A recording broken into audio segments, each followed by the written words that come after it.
Poucos sabem, mas a Bíblia afirma que Jesus desceu ao inferno após sua morte. O que ele fez lá ecoa por toda a eternidade. Esse vídeo vai revelar a surpreendente jornada espiritual do Redentor durante os 3 dias entre a cruz e a ressurreição. E é justamente nesse intervalo, muitas vezes ignorado ou tratado de forma simbólica, que está escondido um dos momentos mais poderosos e misteriosos de toda a história da salvação. Quando o corpo de Jesus descansava no sepulcro, sua alma não estava inativa, muito pelo contrário. O Filho de Deus, que havia sido crucificado injustamente, não permaneceu em silêncio no mundo espiritual. Ele desceu às profundezas do reino dos mortos, ao que a tradição chama de Hades ou seio de Abraão, lugar onde os justos aguardavam pela promessa de redenção. A descida de Cristo não foi um ato de derrota, mas de vitória. Ele entrou nesse território sombrio não como um prisioneiro, mas como um rei em missão. Sua presença ali representava luz em meio às trevas, justiça invadindo o domínio da morte, e libertação ecoando entre os que ansiavam por salvação. A Bíblia, ao dizer que ele levou cativo o cativeiro, nos dá um vislumbre dessa conquista sobrenatural. Cristo não apenas enfrentou a morte, ele a venceu por completo. A sua entrada no Hades foi como um raio que corta a escuridão, abrindo caminho para que aqueles que estavam retidos pudessem finalmente ser conduzidos à presença do Pai. Ele não foi humilhado ali, foi glorificado. Cada passo nessa jornada espiritual foi um grito de liberdade. Um rei guerreiro resgatando os seus. Um salvador cumprindo cada palavra prometida. Por isso, compreender o que realmente aconteceu entre a cruz e o túmulo é mais do que uma curiosidade teológica, é entender que a nossa esperança não está morta, ela desceu ao inferno, venceu e voltou para nos garantir a eternidade.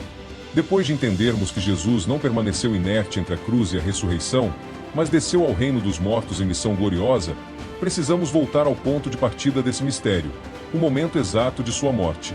Na cruz, Jesus não apenas expirou, ele entregou voluntariamente o Espírito ao Pai. Aquilo não foi um fim trágico, mas o estupim de um fenômeno sobrenatural que abalou tanto o mundo físico quanto o espiritual. Naquele instante, a terra tremeu como se a própria criação reconhecesse a magnitude do que estava acontecendo. O véu do templo, que por séculos separava o lugar santo do lugar santíssimo, foi rasgado de alto a baixo, mostrando que agora o acesso a Deus estava livre, não por mérito humano, mas pelo sacrifício do Cordeiro. E os sepulcros se abriram, revelando que até os mortos sentiam o impacto do sangue derramado. Mas o que os olhos humanos não podiam enxergar era ainda mais grandioso. O Filho de Deus, em plena consciência espiritual, descia ao coração da terra, ao lugar mais profundo, onde nenhum homem jamais poderia ir por conta própria. Ali, no território onde a escuridão imperava, Jesus não foi como réu, mas como Senhor. Enquanto o mundo via apenas um corpo sem vida pendurado em uma cruz, o céu e o inferno testemunhavam o início da maior reviravolta espiritual da história. A morte de Jesus foi mais do que um ato de redenção. Foi um gatilho que ativou o sobrenatural, quebrando cadeias, silenciando o inferno e abrindo um novo caminho para toda a humanidade.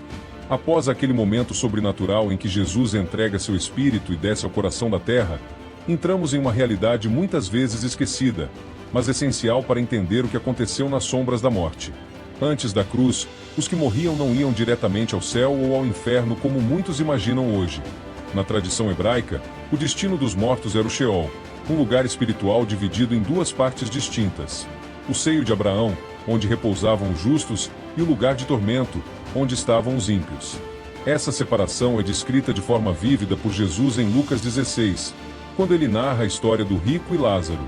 Enquanto o homem rico sofre em agonia, Lázaro é consolado no seio de Abraão, ambos conscientes, mas separados por um grande abismo intransponível.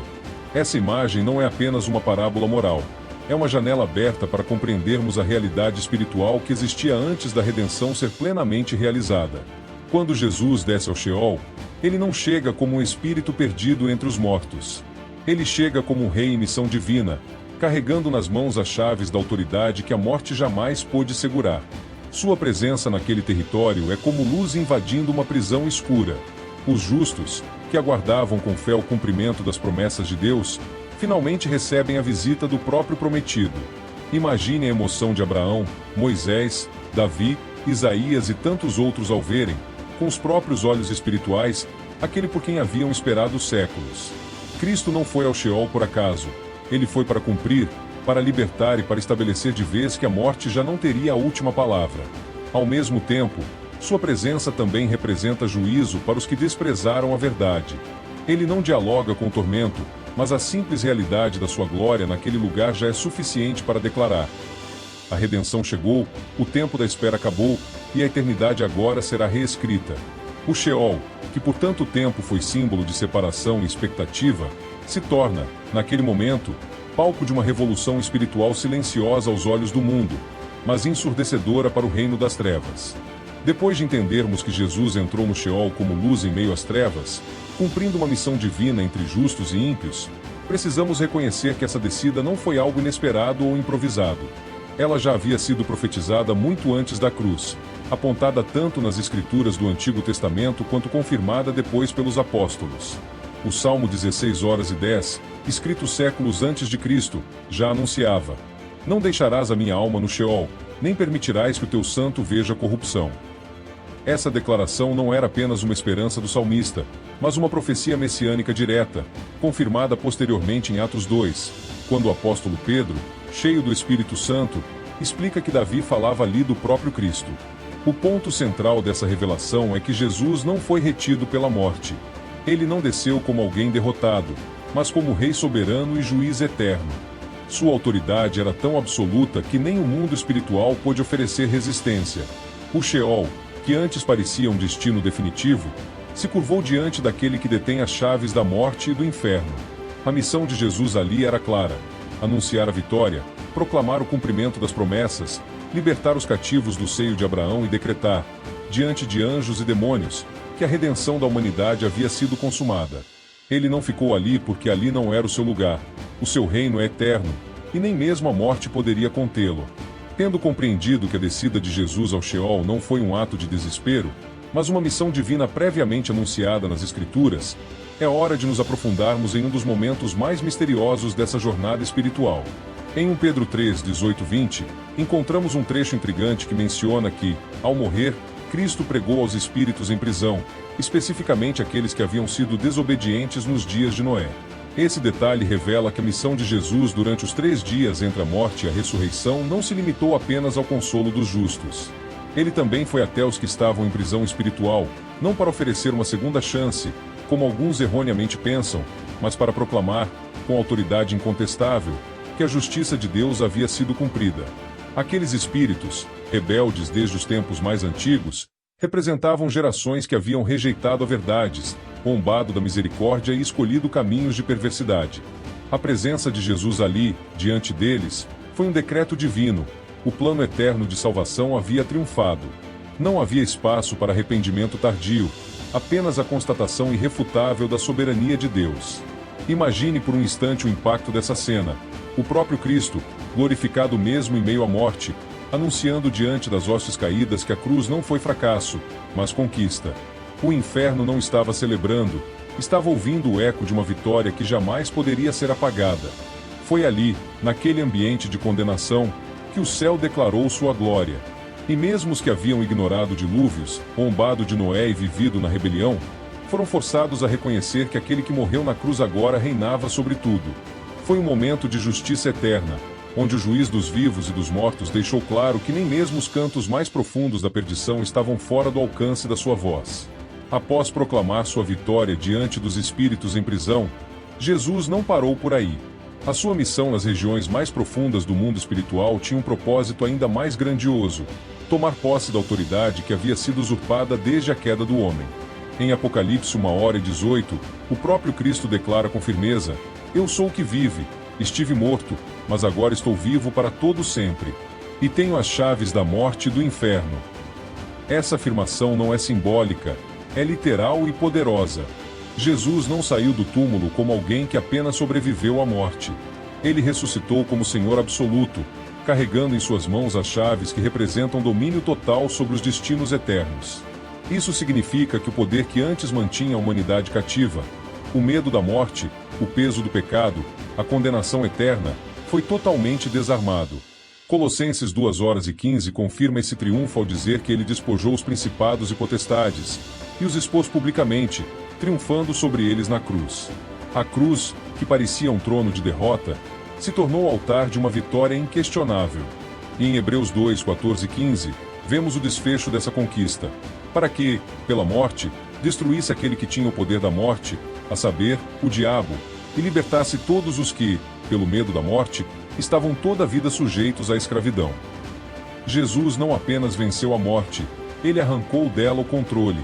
O império das trevas caiu por terra, e o Filho do Deus vivo ressurgiu como aquele que governa o tempo, a eternidade e os destinos da alma humana. Depois de tomar as chaves da morte e do inferno, estabelecendo seu domínio absoluto sobre toda a existência, Jesus dá continuidade à sua missão com um gesto que carrega um significado profundo e emocionante. Ele liberta os justos que estavam no seio de Abraão. Por séculos, esses homens e mulheres de fé aguardavam com esperança o cumprimento das promessas de Deus. Eles haviam crido mesmo sem ver o Messias. Tinham vivido pela fé, morrido na confiança, mas ainda não tinham acesso pleno à presença do Pai, pois o sacrifício perfeito ainda não havia sido feito. Mas agora, aquele por quem tanto esperaram estava diante deles. Não como uma figura distante ou uma promessa abstrata, mas em carne glorificada, como o Cordeiro que venceu. Imagine o impacto desse momento espiritual. Abraão, Moisés, Davi, os profetas, todos reunidos, sendo libertos pelo próprio Cristo. Não foi apenas uma libertação simbólica. Foi um verdadeiro êxodo espiritual, uma saída triunfante do cativeiro da espera para a glória prometida. Efésios 4:8 declara com clareza: subindo ao alto, levou cativo o cativeiro e deu dons aos homens. Jesus, ao ascender, não vai sozinho. Ele leva consigo uma multidão de justos que agora podem, finalmente, entrar nos céus com ele. Era o fim do tempo de espera, o início de uma nova era. O véu havia sido rasgado, o caminho aberto, e aqueles que viveram pela fé agora passavam da sombra para a realidade eterna. Foi uma procissão celestial como o universo nunca tinha visto, não apenas libertação, mas celebração. Cristo não apenas venceu por eles, ele foi buscá-los pessoalmente. Uma prova irrefutável de que Deus não esquece dos que o amam. A cruz abriu as portas, mas foi nas profundezas da terra que a primeira marcha de salvos começou, conduzida pelo Salvador que não deixou ninguém para trás. Após essa gloriosa libertação dos justos que aguardavam no seio de Abraão, chegamos ao momento de profunda esperança e transformação. Jesus, na cruz, disse a um dos ladrões arrependidos: hoje estarás comigo no paraíso. Naquele instante, ele não prometia uma entrada imediata no céu como conhecemos, mas sim no lugar de consolo e espera onde os justos repousavam, o seio de Abraão. Esse espaço, embora abençoado, ainda era provisório, um lugar de espera pelo cumprimento final da redenção. Porém, com o sangue derramado naquela cruz, tudo mudou para sempre. A barreira que separava o homem de Deus foi derrubada, o véu do templo rasgado simbolizando o livre acesso à presença divina. Agora, graças ao sacrifício perfeito de Cristo, a porta do céu se abriu para toda a humanidade que crê. O paraíso prometido deixa de ser um lugar de espera e se torna morada eterna, onde não haverá mais lágrimas, dor ou separação. Esse cumprimento não é apenas uma promessa futura, é uma realidade que já começou a se manifestar para aqueles que depositam sua fé no Salvador. O caminho está aberto, e a esperança que parecia distante se tornou presente, viva, palpável. Jesus não apenas cumpriu a profecia, ele transformou a história da humanidade ao assegurar que, um dia, todos os que o seguirem estarão definitivamente em seu reino, para sempre. Depois de abrir as portas do paraíso e libertar os justos que esperavam no seio de Abraão, Jesus segue sua jornada gloriosa rumo ao ápice do plano de salvação, a apresentação no Santo do Santo Celestial. Hebreus 9:12 nos revela que ele não entrou naquele lugar sagrado apenas como alguém que ressuscitou, mas com seu próprio sangue, oferecendo-se como sacrifício perfeito e definitivo. Isso significa que a ressurreição de Cristo não foi um simples retorno à vida. Foi a inauguração de uma intercessão eterna, onde ele se coloca diante do Pai como nosso advogado, representante e justiça suprema. Ao entrar no santuário celestial, Jesus estabelece uma conexão direta entre o céu e a terra, onde o véu que separava o homem de Deus foi rasgado para sempre. Ele não apenas venceu a morte para si mesmo, mas assumiu a missão de justificar cada pessoa que crê nele, apresentando seu sangue purificador como garantia de perdão e reconciliação. Essa intercessão é contínua e eficaz, protegendo-nos das acusações do inimigo e garantindo que somos aceitos aos olhos do Pai. É a certeza de que, mesmo em nossas falhas, Temos um mediador que entende nossas fraquezas, que se compadece e que luta por nós. A entrada de Jesus no Santo do Santo Celestial é a consumação do amor de Deus. Um amor que não se limita ao momento no passado, mas que age poderosamente no presente, renovando nossa esperança e fortalecendo nossa fé. Portanto, a ressurreição é apenas o começo de um ministério glorioso que continua até hoje, onde o Filho de Deus, com seu sangue precioso, nos abre o caminho para a vida eterna, mostrando que somos mais do que vencedores por meio daquele que nos amou primeiro. Depois de Jesus entrar no Santo do Santo Celestial com seu próprio sangue, intercedendo eternamente por nós, chegamos ao momento que marca a transformação completa de toda a história humana: a ressurreição. É fundamental entender que ele não ressuscitou para vencer a morte. Na verdade, essa vitória já estava garantida antes mesmo do corpo voltar à vida. A ressurreição é, na verdade, a manifestação visível de uma conquista espiritual que aconteceu no silêncio dos 3 dias no Sheol. É a prova concreta, diante do mundo do céu, de que o poder da morte foi definitivamente quebrado. Quando Jesus se levanta do túmulo, ele revela a todos que a escuridão da sepultura não é mais prisão, mas apenas uma passagem para a vida eterna. Essa vitória invisível, que derrubou o império das trevas, se torna agora uma realidade palpável para todos que creem. A ressurreição não é apenas um evento milagroso, é a confirmação do plano perfeito de Deus para a redenção da humanidade. Ela nos assegura que a esperança não está morta, que a promessa de vida eterna não é ilusão, mas um fato consumado pelo Filho de Deus. Assim, a cruz e a sepultura se tornam símbolos de um amor tão profundo e poderoso que nem mesmo a morte pôde resistir. Por isso, ao celebrarmos a ressurreição, celebramos também a certeza de que, em Cristo, somos mais que vencedores, pois aquela conquista invisível agora brilha diante de nós como luz que jamais se apagará. Após a ressurreição que prova a vitória definitiva sobre a morte, chega o momento da exaltação de Jesus, um ápice que revela a grandiosidade do seu ministério e o reconhecimento universal do seu poder. Filipenses 2, 9 e 11 nos diz que, por isso, Deus o exaltou soberanamente e lhe deu um nome que está acima de todo nome. Esse nome não é apenas uma palavra ou um título, mas representa toda a autoridade, honra e glória que existem em todos os lugares, nos céus, na terra e até mesmo debaixo da terra. Essa exaltação confirma que Jesus não é apenas um personagem histórico, mas o Rei Eterno, cuja soberania transcende todas as dimensões da existência. Toda criatura, consciente ou não, está sujeita a ele, e no seu nome se dobra todo o joelho, reconhecendo que ele é o Senhor da vida e da eternidade. É o reconhecimento do plano perfeito de Deus cumprido em plenitude, e a certeza de que, em Jesus, encontramos o caminho para a salvação, a paz e a esperança verdadeira. Sua exaltação é a garantia de que nada pode nos separar do amor daquele que governa com justiça e misericórdia infinitas. Depois de experimentarmos a glória da ressurreição, onde Jesus manifestou claramente sua vitória sobre a morte, chegamos ao capítulo final dessa jornada grandiosa: a exaltação do Filho de Deus. Em Filipenses 2, 9 e 11, somos lembrados de que, por sua obediência e sacrifício, Deus o exaltou soberanamente, concedendo-lhe um nome que está acima de todo nome.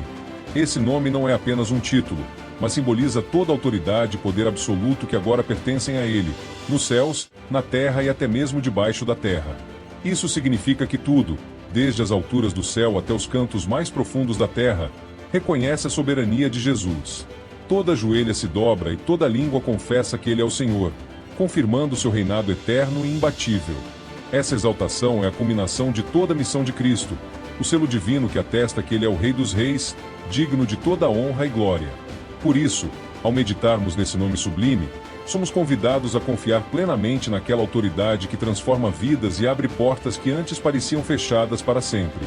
Em Jesus, temos um nome poderoso, que governa com amor e justiça eternos, trazendo esperança e salvação para todos que creem. Depois de acompanhar essa jornada profunda e transformadora, desde a entrega do Espírito na cruz até a exaltação gloriosa do Filho de Deus, podemos finalmente compreender a verdadeira dimensão daqueles 3 dias entre a morte e a ressurreição. Poucos realmente percebem o quanto esse período foi decisivo e cheio de significado para toda a humanidade. Jesus não ficou inerte ou derrotado. Ele desceu ao reino dos mortos, proclamou sua vitória com autoridade, conquistou o império da morte e libertou aqueles que aguardavam pela redenção. Essa não foi apenas uma passagem silenciosa na história, mas um movimento espiritual que mudou para sempre o destino da humanidade. E aqui está o convite que fica para você: reconhecer que essa vitória não é algo distante, impessoal ou apenas para outros, mas um triunfo pessoal, feito exatamente por você, para que você tenha esperança, liberdade e vida em plenitude. Jesus venceu o medo, a culpa e a condenação que tentam prender nosso coração, e abriu caminho para que, em meio às lutas e dúvidas, possamos caminhar confiantes. Que essa verdade transforme seu olhar sobre a cruz e sobre a promessa da ressurreição, trazendo a certeza de que o amor mais poderoso do universo está ao seu lado, pronto para libertar, restaurar e renovar. Agora que você sabe o que realmente aconteceu, que essa luz brilhe forte na sua vida, inspirando fé, coragem e gratidão todos os dias. Afinal, ele venceu por você, e essa vitória é sua para sempre. E aí, gostou de descobrir o que realmente aconteceu entre a cruz e a ressurreição? Se esse vídeo fez você pensar e sentir essa história de um jeito novo, não esquece de deixar o seu like, compartilhar com quem precisa ouvir essa mensagem e se inscrever no canal para não perder nenhum conteúdo incrível como esse. Deixe nos comentários o que você achou ou se tem alguma dúvida. Vou adorar conversar com você. Até o próximo vídeo, e que a vitória de Jesus esteja sempre presente na sua vida.